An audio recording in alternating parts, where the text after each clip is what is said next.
Okay, okay. With that, I wish you all good evening, and I thank you. I thank you for making time to come to this event in this very weird time in history. Welcome to the reading by the poets who are faculty members in the Berkeley English department. I'm Cecil Giscombe. I'm one of the faculty poets, and with Jessica Lazar, one of the Berkeley grad students, I curate the Fall Holloway Poetry Series. And I will mention that in addition to tonight's event, we have a full calendar of visiting poets all via Zoom this fall. Don Bogan, who I think is in the audience someplace, Don Bogan will read on the 22nd of September, and Meta Sama will read on the 8th of October, and Bob Perelman will read on the 10th of November. Banu Kapil will be present via Zoom for two events.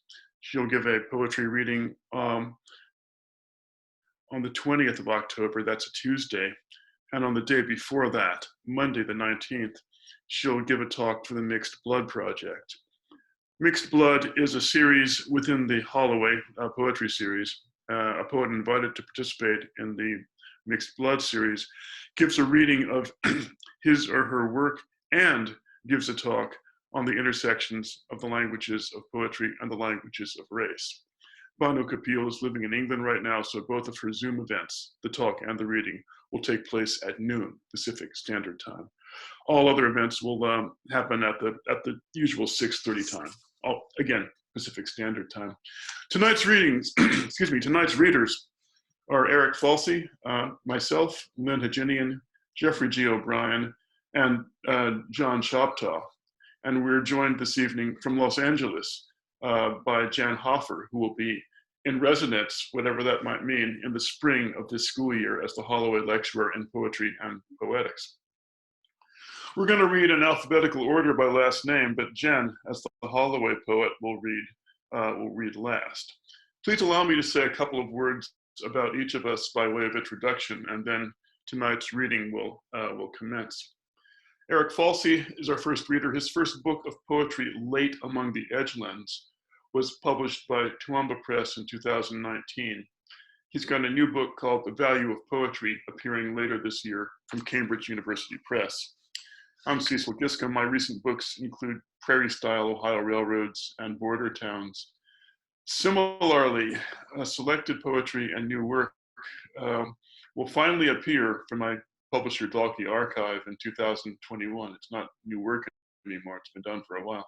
2021 will also see the publication by Omnidon Press of Train Music, a book I've just finished in collaboration with the artist Judith Margolis. For 20 years, until July 1st of this year, Lynn Haginian has taught in the English department at UC Berkeley, where her academic work was addressed to contemporary poetry and poetics with a particular interest in avant-garde movements and the social practices they entail. Actually, she writes, she is still interested in that. She now has the title of professor of the graduate school and is finishing a book of essays titled Allegorical Moments, Call to the Everyday. She is the author of over 25 volumes of poetry and critical prose, most recently Positions of the Sun and Tribunal, both of which were published last year. Jeffrey G. O'Brien's most recent book is Experience in Groups from Wave Books. When there isn't a pandemic, he writes, he also teaches for the prison university program at San Quentin. John Choptaw teaches poetry and eco-poetry in the English department. He is the author of On the Outside Looking Out, John Ashbery's poetry. His book, Times Beach, won the Northern California Book Award in Poetry. He'll be reading from his recently completed manuscript, Near Earth Object. The Holloway poet, Jen Hoffer, is a Los Angeles-based poet, translator, interpreter, teacher, knitter, bookmaker, public letter writer, and like me, a cyclist, urban cyclist, she says, and co-founder of the Language Justice and Language Experimentation Collaborative, Antenna Ide, and the local language justice advocacy collective, Antenna Los Angeles. She publishes poems, translations, and visual textual works with numerous small presses, including action books, Atelos, Belladonna, Counterpath Press, Textile Editions, Palm Press, Subpress, Ugly Duckling Press, and in various do-it-yourself incarnations. Her most recent books are translations by Mexican writers Dolores Durantes, Miriam Moscano, and Rodrigo Flores Sanchez. She teaches writing and translation at Otis College of Art and Design and at Occidental College, and does cross-language work supporting community groups rather, in creating effective bilingual and multilingual spaces. And I'll turn things over. Eric Falsey, please welcome to Eric Falsey. Thank you very much, Cecil. Thanks so much for having me, and thanks so much for everyone to be here. And welcome, Jen, to the department in this weird moment. I'm just going to read one poem. It's called "Any Litanies for Shortening." Any litanies for shortening. Call it a prayer to no one at all in however so many parts, that the daily figures would hold through the weekend, and so ensure a continued rift between those who preferred to know the names of their hosts and those who had come to the other side of the street by chance, hadn't expected the weather, and now couldn't but claim their spaces on the curb's drop. That the retrofitted version already built out past the maze could sustain the sort of storm which had geared all your efforts. That the embedded quartet might always find its way back to the part of the town from which most festivals tended to emerge. That our stake in what would rescind us had all the collateral gathered behind it and arranged like a phalanx of players settled on Bedlam and unwilling to route their contacts through the mains unless the series of mountain shadow effects could hold their own with no downstream lag and well into the dark. That for the accord to take effect, someone would have to be the first to say, I've been a sentimentalist for too many and for thousands of days, and there's nothing that anyone can tell me anymore, but that I'd have to reconsider nearly every draft I'd thought to have confected myself. That for everyone else who despised this sort of thing, it seemed to be true and not true at once, and for good reason. That the furthest forecasts upon which we had ever depended were double-stopped the whole way down, and as such only showed at any cycle's end the strain that each rotation displayed upon the casings, and so could never verify that the marine layer and its keen gestures would remain. What was once endemic to our circumstances has reduced its footprint, even as every second measure was pledged to summon the tax base necessary for even the most remedial arrangements. Though, in the right committee structure, plans could turn round and fund all the conditions that had led up to anyone's current predicament, such that those who were sat in the obstructed portion of the gallery might straddle the same happenings, and no one, in any case, could claim that they had been caught unwitting when the policies collapsed all at once on a day when the offices were out on a call, and we were told to manage the steep wind as best we could on our own as it sifted the curbs, made its tentative peace with the avenues, called time on the outings, and lurched along its own beat track in the foreground, where there was nothing but someone's version of landscape heaped up in the center of the space, with the rest of the filtered search results left to arrive on their own as effects that might backfill the happening, but that couldn't ever be said to constitute a light source, or cleave a shadow along its midline, or render a figure susceptible to being caught in the windows at just the right point in the evening when the refractions fell to the floor. Strapping down the canvas couldn't but throw the paint clear of the curb and into the trees, each of which had been coated haphazardly, because almost no one spends their money upgrading the empty ornaments that would be draped along the frame narrative so that an atmosphere rife with context could be maintained, even as the effort to hold the edging in place might have cost us several days. That the shallow night and its typical summer cold would keep had to have been something like a mantra for so many who were inside of the weather but overlooking the flats, and who themselves were tasked with arranging the more recent wears along the end line. So it would be the same as before.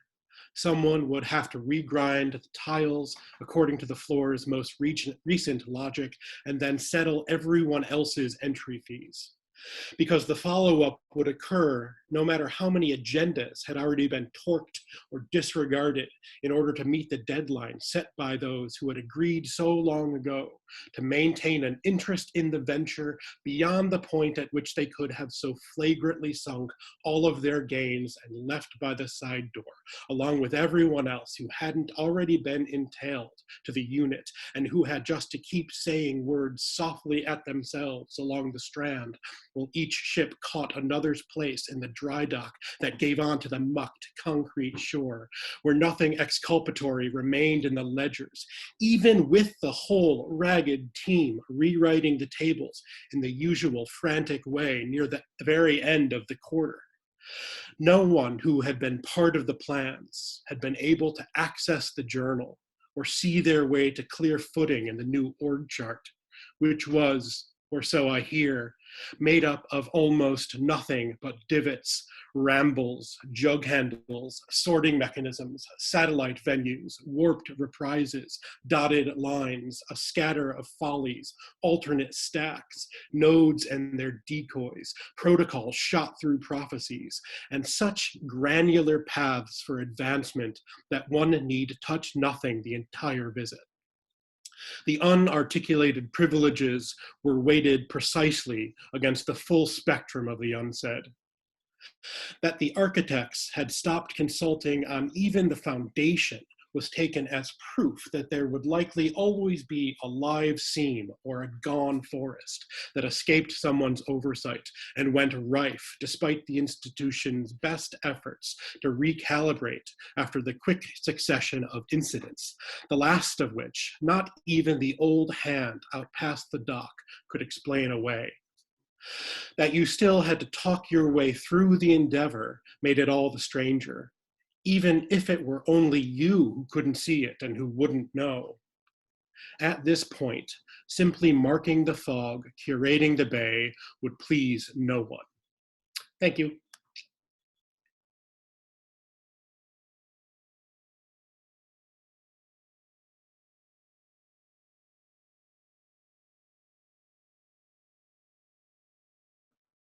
Unmute. All right. Thank you, Eric. I'm Cecil Giscombe, as I've said 2 or 3 times before. I'm asking my students in the poetry workshop this semester to keep dream journals, and I'll read 2 of my own dream-based poems, the final 2 in a series. The 6th dream. Series of 7 poems. This is the 6th one, 6th Dream. A poem dedicated to my sister, Catherine Giscombe, who I think is someplace out there. 6th Dream. Saw the gaggle of plates tacked up, shrines, makeshift to dead friends.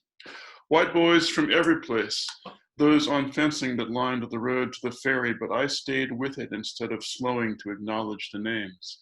Those boys who died sensibly, myself dreaming, having been in my own hurry to make the boat to Canada, to the jungled islands, to real life. And dreaming, I was typically on my bicycle. But then I was running with a crowd of people through basements, and we all came to a ragged shore, subterranean gravel against which water lapped, an empty place. So I ran furiously, and this time quite alone. From there, back up the staircases, I descended with all those others and found the real ferry slip from which the boat to Canada would leave on an upper level, one unseen from the big hallways would run through the crowd and I.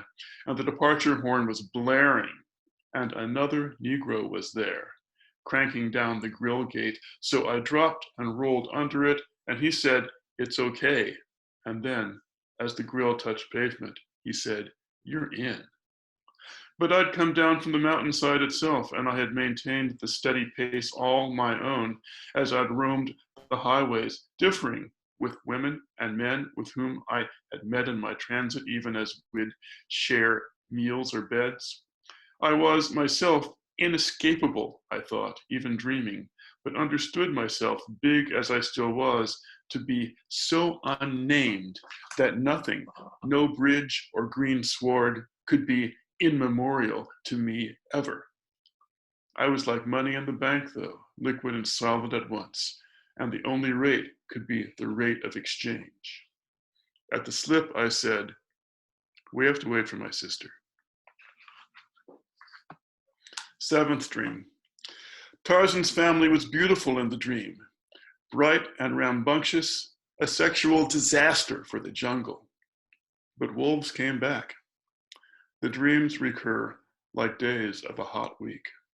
There's a time of afternoon when the buses are frequent, but this slacks off in the racial cities by early evening, and I was dreaming of riding the #1 through town and jungle both, lucky to have flagged it down at dusk and finding the familiar colored suburb to be everywhere and bigger by half than memory, finding, in fact, that everywhere in camp was now Negro in fact and outlook. I saw a cloud of rage over the treetops. Several types of argument were apparently at play. Made by whom? Who was there? In whose name? It was dusk, and as I rode, I saw how Camptown is just a long sleeve for how the place was ranging. Once covered with white neighborhoods, it was now a simple mountain. The neighborhoods themselves abandoned the white people having vamoosed. And now, in the dream, crisscrossed with animal paths. The white people's houses gone to ruin as well, and wolf dens, evidence of the return noted above, all over, up and down the ridges, the places they'd occupied. The dream was typical, a canopy itself for Temper's unrehearsed volume. Waiting now, the question would be, waking now, the question would be, what business do the wolves have on jungle byways? What do they conform to or offer? It's how #1's in conversation more so with the hillside, its familiar route being the creep over the ridges, #1 being commonality itself, described as the moving point, the move practically a walk in terms of pace. Overtake me, love. And I will read a couple of excerpts from Train Music, the just finished collaborative book with the artist Judith Margolis, which will be out next year. Her paintings are in the book, my words. We're old friends. We took the train a couple of years ago from New York City to here, to Emeryville, arriving on the California Zephyr. We crossed the country, sea to shining sea. I was coming back to the Bay Area to speak to what turned out to be an all-white audience, or almost all-white audience, on the issue of white supremacy. Sharks appear in the writing. Some excerpts. Nice whites call me from Canada still. Bad years for everyone to talk. They catch up with me, they say. We caught up with him in Prince Rupert, they said on CBC Daybreak. I know where the Negroes entered Canada. Klan doesn't like Jews, you said, because they're white on the outside, but black on the inside. They'll catch up with you on the road, colored man in a fur coat. You called some train music up on YouTube, even late in Ohio in the night season. Hallelujah. How did I get away? Sharks following the train. How did I get to be this way? What did I do? St. Leonard came out of Westmount. Greenland sharks come down the St. Lawrence sometimes, past Tadoussac, into the Saguenay Fjord, where people sometimes catch them whilst ice fishing. They go for centuries, outliving the angler, usually, easily. The species is doubtless abundant throughout the polar seas. Westmount, Montreal, 15 minutes by car from the Champlain Bridge. I wanted the Fisk Jubilee Singers to do "Oh Canada." Beatrix, my old friend, had a Boston wife, just that. Childcraft book, Animal Friends and Adventures, had one boy ride the China Clipper, and it had another, a modern boy, take the train to New York. The train is mystery, song says, more than that. Pretty boys on the masthead, perching birds, plain-beaked, chalky figurehead. No one says a thing. Sharks out ahead, train follows the shark.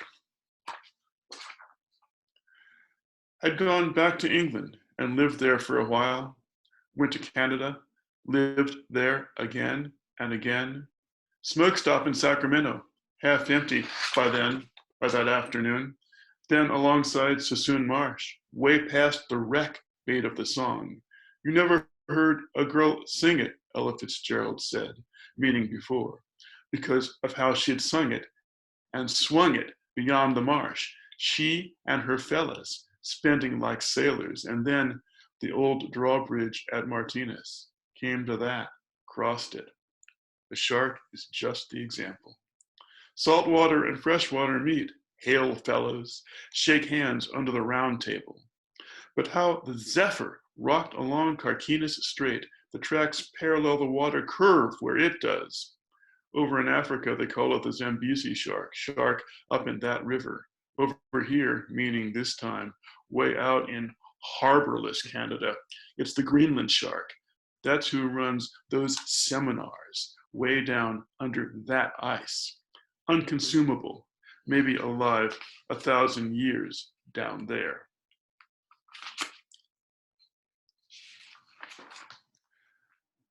Someone told me how somebody else on the internet had posted how he'd seen a great white shark once from this train, from the old bridge at Martinez, down among the container ships. I said that I doubted it. That's it. Thank you very much. And I yield to Lynn Heginian.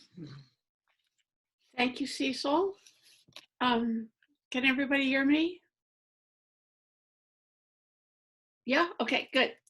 All right, so I'm gonna read from a work in progress called Fall Creek.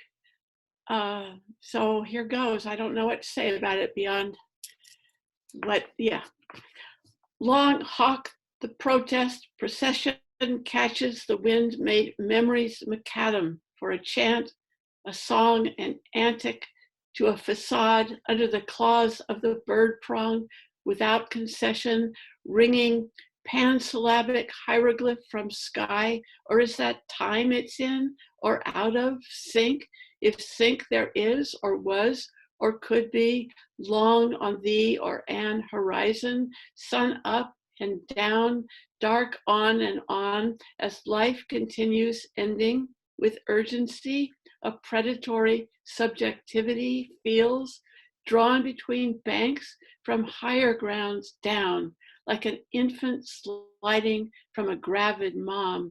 The scene is gravid with unease, awash with inexperience of pyrite in the rocks to come, and milk moss passed in an inconclusive rush to bitter judgment, an eclipse of sense of love of water bubbles rising from my human arm, yours under your innocent human hand that argues with our thin but milky wanton skin, and river refueled, refilled, refigured, remembered, crisp and cold as a Gravenstein, that Antarctic of apples in shadows and green ales with authors, upstream with ideas, nothings at the head in clock time, crossed by a low flowing harrier over minnows in the shallows that cling to the whole of their story, but only theirs, without relevance at greater depth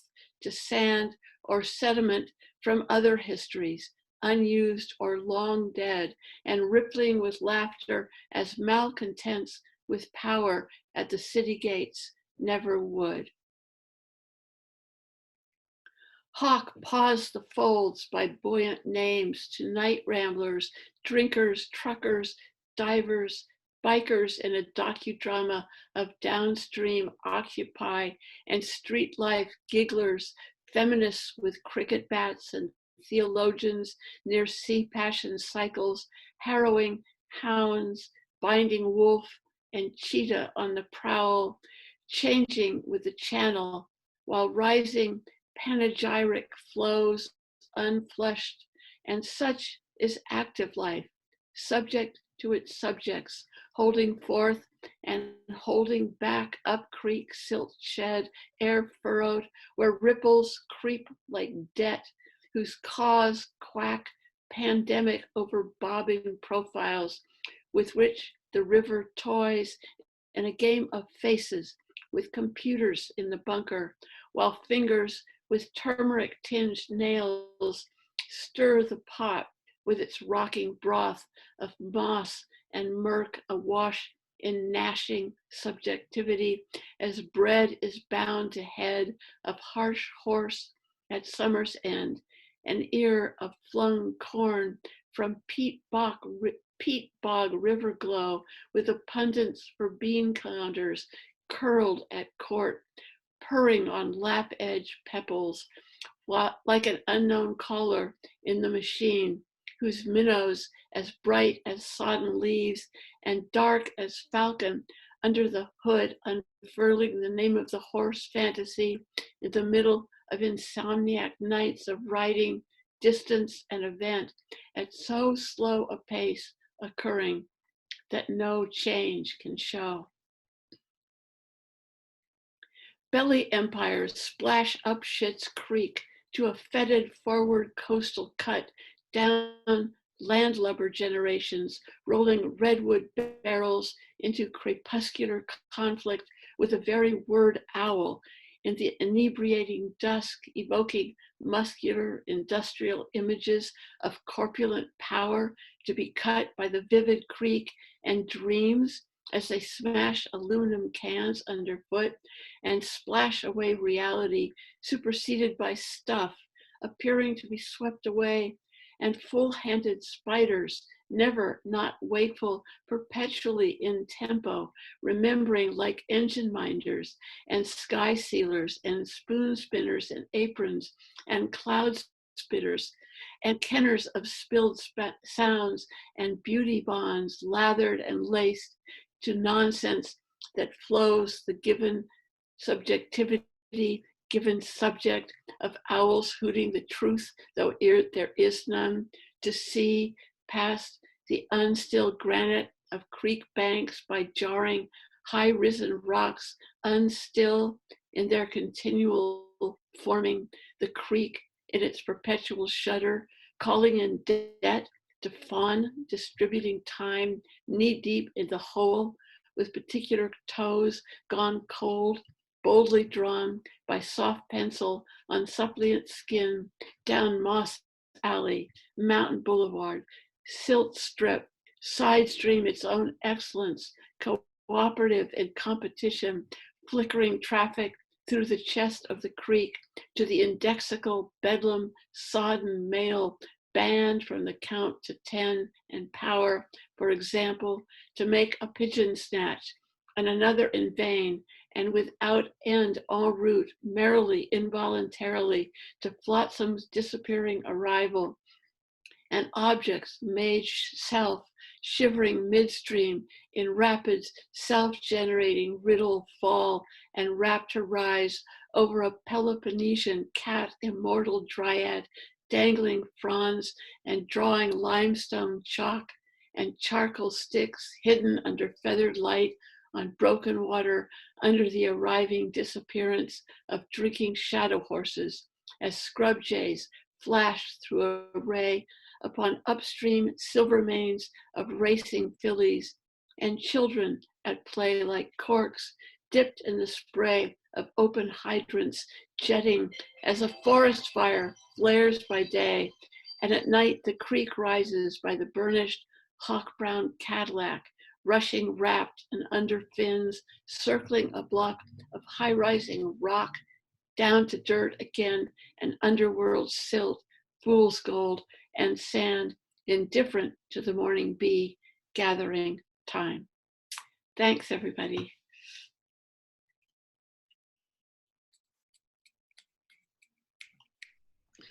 Thank you, Lynn. Jeffrey G. O'Brien. Hi. It's good to see your faces. I'm teaching asynchronously, so I don't see enough. I'm going to read 3 poems. The first has the fatal title, "To be read only once."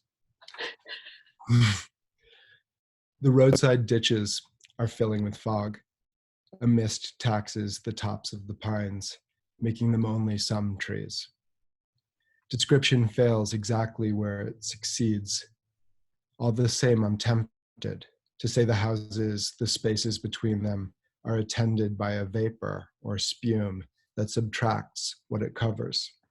Could this be a defense of accident, the role it assumes every night? And are we willing again to go off with time, collected to a point of witness simply because water tends to overgather there? The unexpected way it moves is familiar. The speed at which it does so comes patient of apprehension, which stills slightly behind each resolution, dissolving in the currents stirred by recent occupations of the air. Are we okay with this? Are we okay?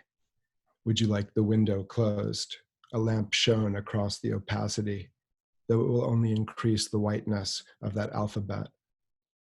I mean no disrespect when I say you'll be nearly forgiven for thinking the changing edge has bulk behind it, and for your pride in dismissing this thought from its place in conclusion. You are both those people, liable as anyone else to having these reactions to the unpredictable, motions that almost yield or tell an abstract story of exchange, really just dense droplets in the air. Their first reactions, comfortable, mistaking clouds of wet smoke for distraction, distraction for attention, in a world where property hurts the eye. Regardless of how permanent it seems, everything comes and goes softly as damp gauze drying, with a little of that desire in it to be other than only the life of a pattern. The same holds for fire, which has a curious effect on the houses fog seems jealous of, not quite content to mesmerize the sleepless for whatever and ever. Not this time, whenever this is, but sometime long after that, witness will burn off, revealing you to be that stray form of us I'd recognize if night ends. This poem's title is from The Lament of Dior. That passed this May too. It was a typical February 29th, chiming with the senses, which reported pink, white, and purple fires lighting up eligible trees one by one at once. Day spread from its peak, the indisputable signs of early spring given to be lost. I got it from you, you from me, what I was hearing in the pines wind fed to noise. It was partly fully true, like a day that comes out of nowhere every 4 years, appearing at the borders to example a feeling. We live a premature future. The world and the feeling conspired to produce this sense of vague touching registered in the distance between breeze and branch, mild awkwardness over what to do with the real fake time, suspicions, these gaps in the trees define the plane of feeling. There was no plan, those optimistic in wanting the usual impermissible things could attach to. There was no people. Buds opened at the speed of bureaucracy, bees canvassed in the scant. I closed my eyes to privilege, the other senses still letting light through to its 2 retrievable coins.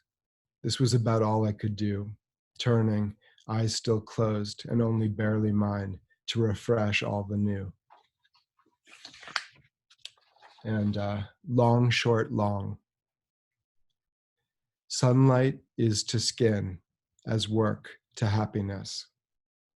The breeze on shore in certain trees approaches speech, the way the sea has no place of its own, none it couldn't go, asking havoc for advice. A string, a narrow piece of cloth for dealing with the recurring shame of unfilled space. This is my problem with figures. So much on which their little rain can't fall, while they serve, lie easy as situation, have the brief local authority of traffic cones, roadside flares, what all lights remind us of, the fugitive parts, wishing they weren't part of this, which must exist, even if they don't, and which my child, his head traversed by reds and golds, comedy and tragedy, will want to take for an ultra mundane, or stay right here in the mentions of an ill group poised somewhere between jury and choir, while time attacks the idea of never with endless lengths of docilely changing afternoon light waving through an open west-facing window, 4 p.m. of a Saturday, August something, in the first year of. Thank you.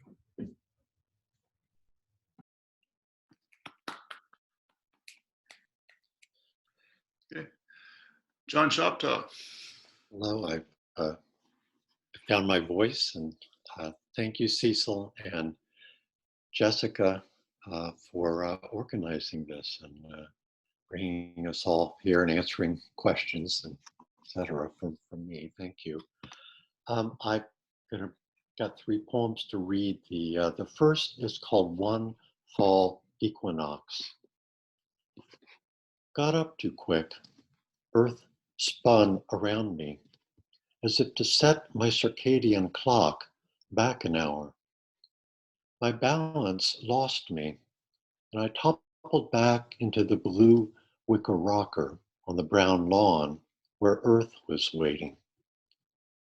I missed it, the instant the equatorial intersects the ecliptic plane, and night or day gives way to day or night.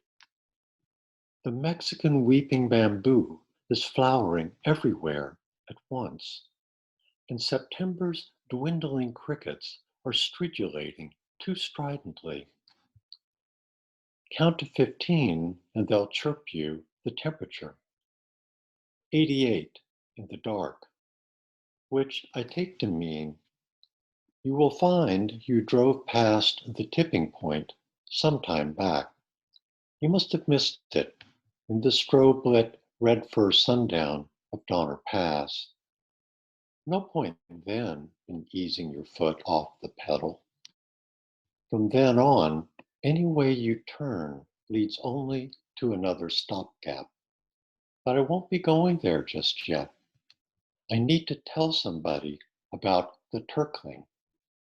Pecking for bamboo seeds, it finds itself on the wrong side of the deer fence and can't locate the tabby door back. Blop, blop, it reminds itself as it paces back and forth for yet another morning.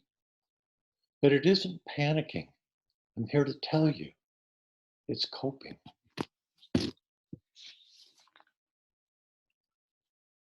So, next poem is in a form I invented, a variation on the sestina I call quartina. It's called Unseasonably. From the upwelling, kelp forested North Pacific, an icy air springs upon our eager coast, which grows heavy with the fog that summers in the Bay Area, where its cleansing droplets seem to fall as if to help us, flora and fauna, weather another dry winter. Today's irresistible, so we give into it. But to acclimate to the new winter while it lasts, wouldn't that hard hug be a kind of despair that springs from the denial of a lithe hope practicing cartwheels? We may fall into an amusing conversation, but we know where she's turning, it's dusk and it's summer. A warming dark water feeds on the summer ice of the Arctic Circle, leaving a dozen gaunt gray whales to undulate south for the winter and glide under the orange vermilion bridge into the bay, where they fall away from those left to calve or mate in the Baja lagoons come spring. But when left to themselves, the grays sprang back to midsummer numbers after falling nearly off the whaling charts. So might the years plump up and roll from one to the next expectant winter.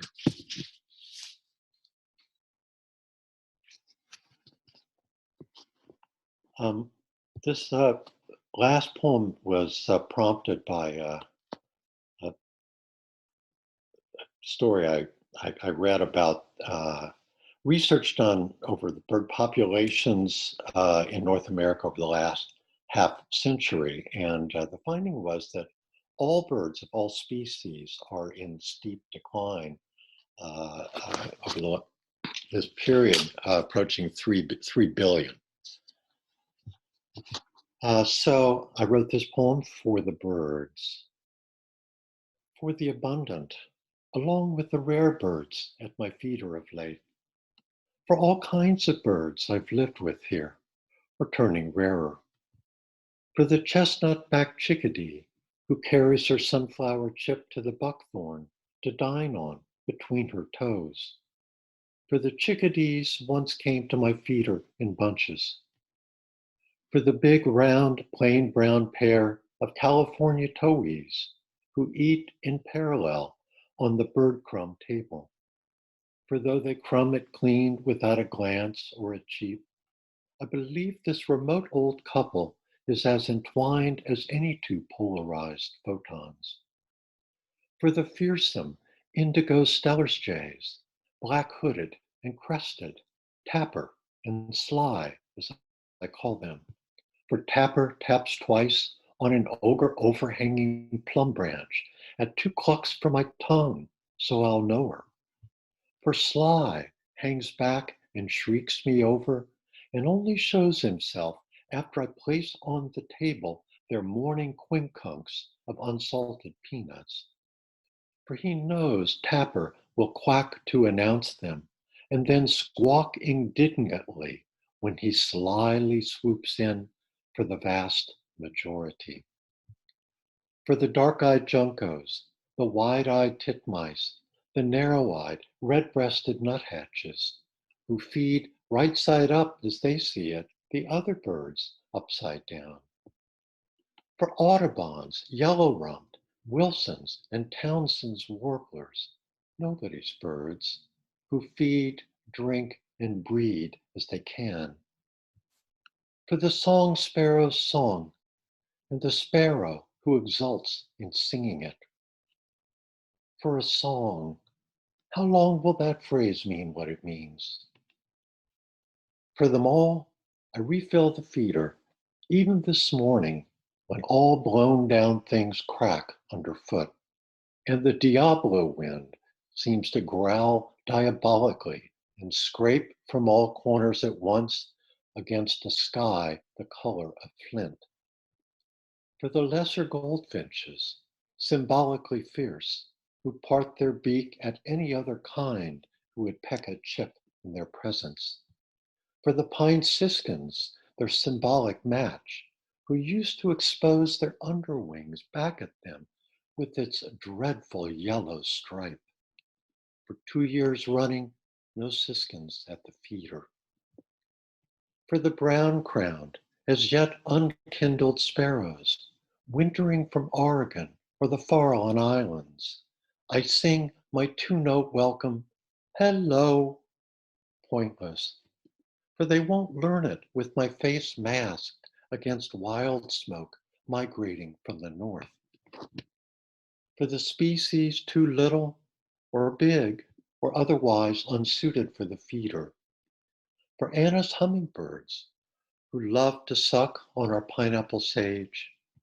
for the red-tailed hawk perched in the smoke-fogged redwood, for soon it'll be pestered by a twister of crows, calling, "Hawk, hawk, hawk, hawk, hawk." For a red-tailed hawk, I mistook it. Something larger, ruffled, molten. For the golden eagle, it turned out to be weird, hunched in the chill. For another, flew up out of thick air and followed it south out of eyeshot.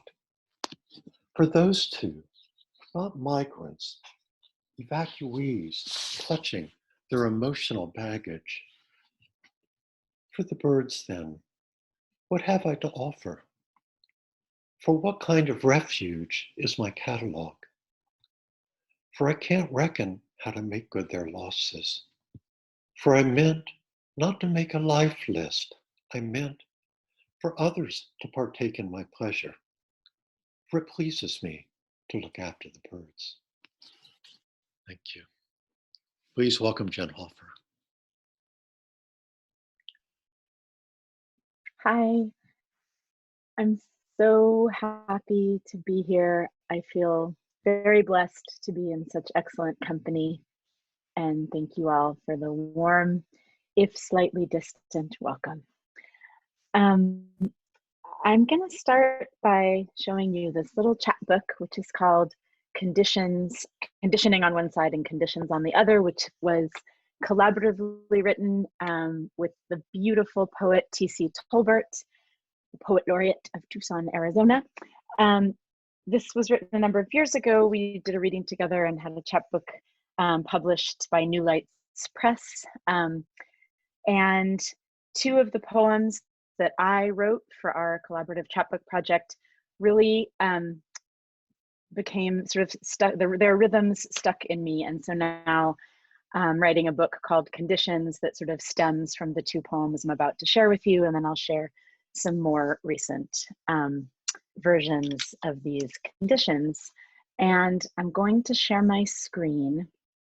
Let's see, let me make sure that I'm going to share what I wish to share with you, not what I do not wish to share with you.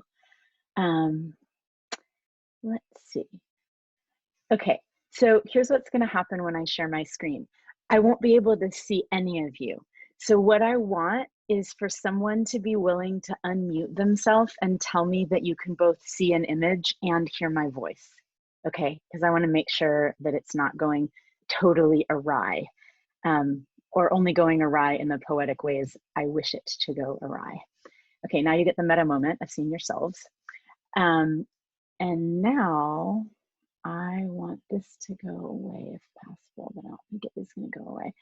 Okay, so can someone unmute themselves and tell me that you can see the word poet graffitied onto a wall and also hear my voice right now? I can see the word and I can hear you, Jen. Thank you, Cecil. Okay.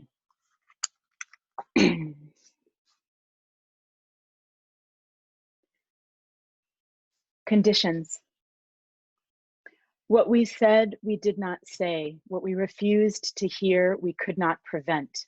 What is to be expected, what drought wrought, what color, what rescue, what refuge might be hewn, what gauzy stone respite, what portable, what porous, what face we wear when insufficiencies gather, our bones, our caves, what spans, what pulls us in, what magnetizes, what death we thought we didn't know, what moving toward, what causes us to believe, what tempts us, what wonder without space, our small round bellies, small round bones, what empties us, what grieves and slows as it circulates within us atrophied. Who is hungry and who is practiced at feeding? What will not move, moves, carrying necessity with it. What encroaches unsuccessfully, what bodies folded, collapsed, what aches emboldened, what wounds kept alive, how will color hear us? 90,000 children crossing the border in the last 3 years. What thirst, what listening, what refuge, what desert harbor, what desert keeps at bay.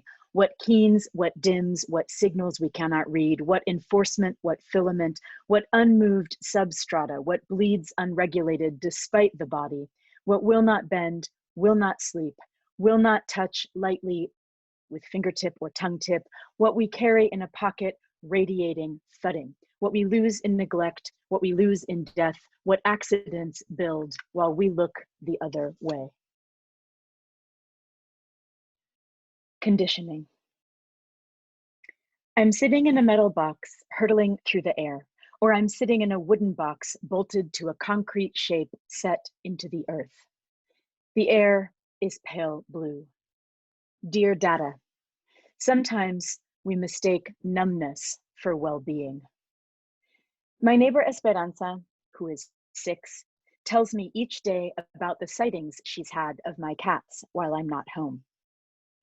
At a panel discussion in Boulder at the Jack Kerouac School of Disembodied Poetics, which I and others call the Gertrude Stein School of Embodied Poetics, Renee Gladman said, shape was matter and time was energy. Experience was energy and language was shape. A dazzling metallic dress blinds us to the humanity of the mannequin body. Every time I sit down to write, I tell myself, read more, write less, or write more, worry less, or spend more time on the streets and less time at the desk. According to Judith Jack Halberstam in The Queer Art of Failure, failure is a way of refusing to acquiesce to dominant logics of power and discipline, a form of critique. When he lived in central Pennsylvania, C.S. Giscombe had what I remember to be an entirely carpeted sunken living/listening room that was 2 steps down from the rest of the house. What can we actually unlearn? Sometimes it is not possible to get in the middle of a dangerous situation in order to diffuse it. The Villa del Rey house in Pasadena, designed by James Allen Walter in 1971, has a bed sunk into the floor of the main bedroom. Its cave is lined with books in the photograph in the architecture magazine. Can you hear the birds outside the window? Halberstam goes on to say that failure recognizes that alternatives are embedded already in the dominant and that power is never total or consistent.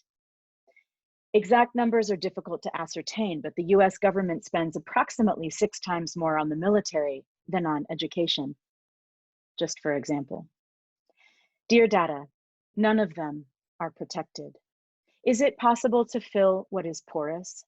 It was Laura Mullen who mentioned the mannequin in the context of talking about a capacity to notice what we do not see, to see what is not readily available to perception. Vision flips, or in her structured intervention, the hand she holds up to guard the light seems to be itself the source of the light. I noticed that my ex on her website had written me out of the years-long collaboration we did and thought about the violence of the first person singular and the violence of the first person plural. Khadija Queen said, language doesn't exist without a body. Regardless of architecture, sometimes it's hard to distinguish what is being said from what we are hearing. Dear data, Stacy Samazic, I know how to pronounce it, so feel free to ask me, said, the lake is part of my lineage. I try to purge objects from my home, but I do not want to lose my memory, my anecdotes, my body. I think I do not want this.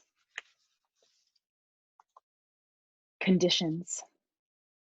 What we could not belong to, knotting a circle to keep us or keep us out. What keeps without being held. What wind whisking eucalyptus into sharp anticipatory swirls. What body or group of bodies clustered to maximize profit. What swarm, what whisk, what swirl, what shatter. Districts of sinew, districts of solvents. What knotted simmering noise disrupted calm in the news cycle circling overhead. What is swept under the whisper of what is not said? What noise, what sound, what body, what offer, what ember, what with and against? personhood held close, curtailed. What taught cannot be unknotted. What unprotected body, unclothed knowledge, scattered dirt. What struggle not to be protected, not to let go. 20,651 children minus one. What unbroken, what unparalleled, what uninked into impermanent status tethered to a statistic. What hand going right through the body, which wasn't there. What space where something else is not. Even infrastructure is a negation. What absent body disappears amid axles, smokestacks, cell towers, winches, walls, tarps, mattresses under the overpass. What arm reaching out toward, what arm nearly unhinging from the body in attempt to reach, what hollow. What hollow whistling noise, noiseless arcing gesture unfolding toward a body become de-outlined, iridescent glitteringly pressed into the asphalt, swallowed by the heat. What embedded unraveling gesture opening, now cemented shut. What turning the other way into what else? Conditioning. I'm biking through the world Will Alexander calls a combustible complex, or I'm biking through the shifting molecular interruptive design colonially and colloquially called Los Angeles, or I'm sitting on a concrete slab organized to prevent public rest next to a person whose shoes are held together with toothbrushes, or I'm sitting in an elongated rectangle where cobwebs intercept the air into particles swelling. Is there a finite number of words? Dear data, sometimes we mistake cataloging for attention. I want to offer the person some of my lunch, but I'm not sure what kinds of eating are possible with only a couple of teeth, and it pains me to ask. What can we actually unlearn? I don't know why anyone needs poetry, and I know not everyone needs it, but I also know some people need poetry some or all of the time. The shift Will calls the electricity of language, or Seshu Foster's invitation. I am looking at your mouth to see what you will say. The cat who came in off the street some 13 years ago, maybe more, has malignant melanoma. The same cat who drew my 9-year-old favorite neighbor Esperanza to my house. She spells it N-A-B-E-R. Sarita Morgan wrote, I feel myself craving a fallow place. The distance between the tree and the roof is none in 2 places in the garden, one encroaching eucalyptus and one homonymic elm tree on Elm Street. Between the time I wrote the conditions poem that attended to the numbers of children separated from their parents at the US-Mexico border and the time of this writing, 2 days passed and the number nearly doubled, just for example. What is the distance between fallow and falling, between and in, between outside and out of time, between fertile and forcible and futile? The cat's name is Pancake. The cancer at the moment is dormant. There are 8 eucalyptus, though in one spot, 3 trunks share a common root system. I might have the numbers wrong. Pancake is a popular cat. Lisa Ann Auerbach once made him his own Facebook fan page, and he used to receive regular visits from 4-year-old Phoebe down the block. When Will performs Water on New Mars with Gasem Batamuntu and the New Nova compound, the moment where the higher, sharper voice enters, scream singing into the oceanic soundscape soil, is the moment that reminds me of Seshu's invocations of those who walked among us, cities of forgetting. Heart stopping every time, but then starting again with more heart, or as Sarita puts it, I want to feel possible in all of the intimacies, radical, queer, sisterhood, state, room. In other words, the heart, its own many-roomed country. In actuality, there are 2 encroaching elm trees, both leaning on structures intended only to bear their own weight. The more things remain the same, the more things remain the same, was the reaction to contemporary right now police murders of unarmed African-American people from Albert Woodfox, who spent more than 15,695 days caged in solitary confinement for murdering a prison guard, a crime he did not commit. Dear Dada, I try to remember that to be accountable is not to be singularly accountable. The trees are called Chinese elms, though they are native to China, India, Taiwan, Japan, North Korea, and Vietnam. In Seshu's book, City of the Future, the oft unnoticed word "the" is a key player, almost an activist. In Los Angeles, mockingbirds accompany late nights in early summer. They can imitate cell phones, car alarms, and police sirens. What can we actually learn? When I wrote the first poems titled Conditions and Conditioning, I was nobody's mother.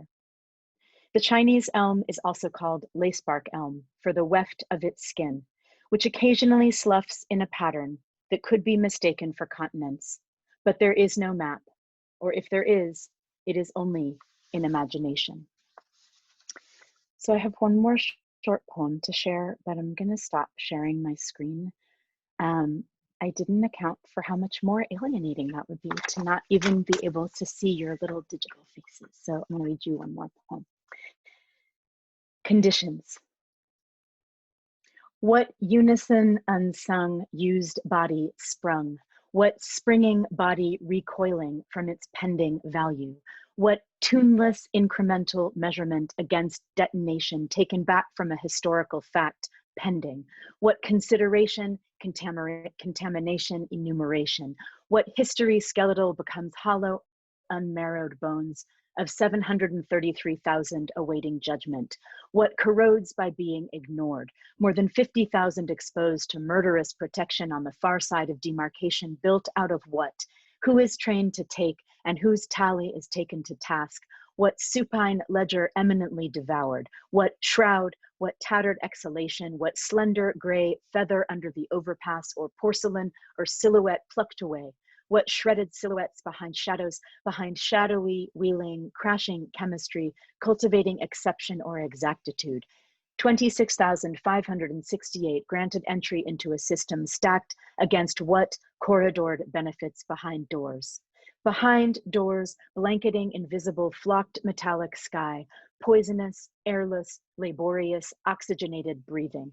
Geological or genealogical? What unbiological fact simmering in the dusty shimmer of detention and removal, detection and eradication? What sedated, spotlit, zigzagging path of broadcast surveillance cracked the sky that hadn't seemed like a sky until an imagined future, unimagined projectile jettisoned off the edge of just one more breath? What one more breath refusing alveolic posture might saturate? What saturation ancestrally refracts farther sutures? Precarious tactile communication ballooning?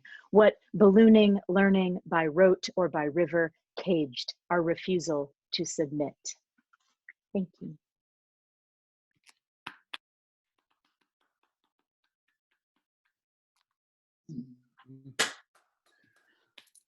And my thanks. Thank you, Jen. And thank you, Jen. Thank you, John Shoptaw. Thank you, Jeffrey O'Brien. Thank you, Lynn Hajinian and Eric Falsey and Jess Lazar. And thank all of you, all the rest of you, for coming to this. Come back, watch your email for an announcement. Come back to hear Don Bogan on the 22nd of September. He'll be reading with our own Elliot De Silva. And thank you so much. We're so heartened. Jess and I exchanged notes. We're incredibly happy to see so many people here. Tell your friends.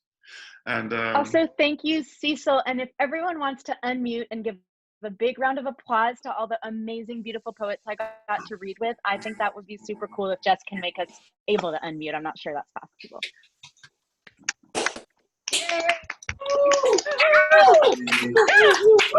Thank you for organizing, Cecil and Jess.